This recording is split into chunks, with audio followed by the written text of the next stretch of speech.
Bonjour Jérôme, AdSquare, on est une marketplace, un data exchange pour la donnée d'audience mobile, afin de proposer aux annonceurs et aux marques des capacités de ciblage pour leurs campagnes publicitaires sur le mobile.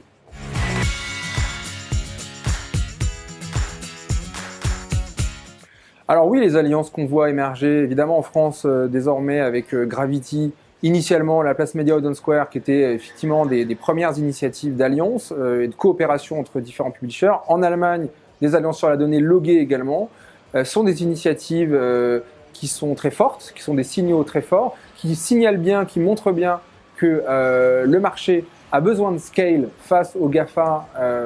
On sait qu'un éditeur seul a effectivement du mal à concurrencer effectivement les GAFA et leur attraction, à la fois sur les capacités de ciblage, évidemment sur les volumes. Donc c'est des initiatives très importantes qu'on regarde nous de près. À ce propos, nous, en tout cas dans notre marketplace, dans notre data exchange, on a lancé ce qu'on appelle AdSquare Data Alliance, qui est justement la volonté d'aider tous les app développeurs à monétiser leurs données first party de manière unbranded, donc de manière anonyme, afin de protéger leur business média qu'ils peuvent avoir par ailleurs avec leur régie sur de la donnée sociodémographique, âge, genre.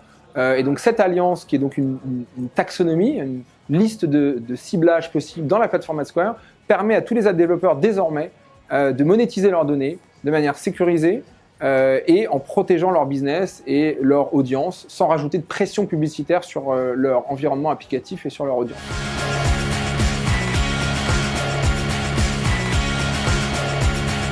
Alors effectivement, on a lancé il y a 15 jours une fonctionnalité cross-device au sein de notre plateforme.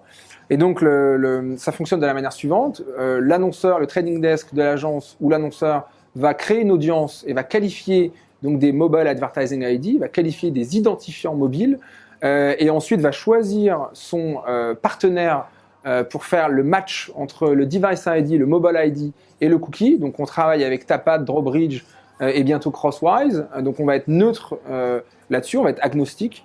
Et ce partenaire-là va matcher encore une fois le mobile ID qui a été qualifié avec une certaine audience, âge, genre, les utilisateurs qui ont été dans un réseau automobile, etc. Et on va ensuite trouver et exposer également cet utilisateur sur son environnement desktop et web mobile. C'est une innovation dans le sens où l'industrie jusqu'à maintenant faisait l'inverse. L'industrie qualifiait des cookies pour ensuite trouver le même utilisateur sur son environnement mobile, smartphone. Là, on propose l'inverse parce qu'on pense que le Mobile Advertising ID est plus solide, il est plus respectueux en l'occurrence de la privacy parce qu'il est opt-out. Pour le marketeur, il est plus solide, il tient plus longtemps, il a une durée de vie moyenne de 13 mois et c'est une relation unique qu'on a avec son smartphone, contrairement à un ordinateur qu'on peut prêter. Donc c'est effectivement une innovation qu'on lance aujourd'hui dans la plateforme, la fonctionnalité cross-device.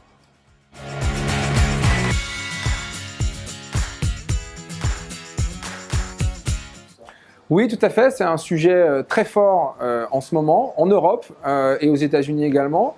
La capacité de faire de l'attribution, donc de voir dans quelle mesure les visiteurs qui sont venus dans mon magasin ont été exposés initialement à une campagne publicitaire mobile et desktop. Pourquoi pas? C'est des choses sur lesquelles on travaille, qu'on annoncera bientôt, pour effectivement mesurer l'impact de son budget publicitaire digital sur son trafic en magasin. On en est aujourd'hui à mesurer le nombre de personnes et le volume qui va dans le magasin et on a une méthodologie assez simple et standard de différence entre un groupe de contrôle non exposé et un groupe exposé par rapport à effectivement une visite en magasin. Donc oui, le Drive to Store est un vrai sujet. Le mobile et la donnée géolocalisation permet effectivement de réconcilier l'environnement offline avec l'écosystème digital et son activité publicitaire en tant que marketeur et retailer.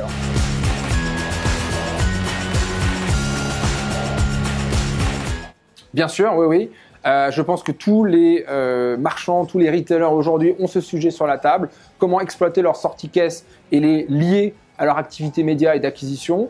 Aujourd'hui, il y a assez peu de solutions opérantes sur le marché. Les GAFA travaillent fortement sur ce sujet-là. Il y a d'autres initiatives. Nous-mêmes, on essaye, on voit quels fournisseurs de données pourrait nous mettre à disposition cette donnée-là pour réconcilier effectivement l'attribution finale sur une vente et non pas sur une visite.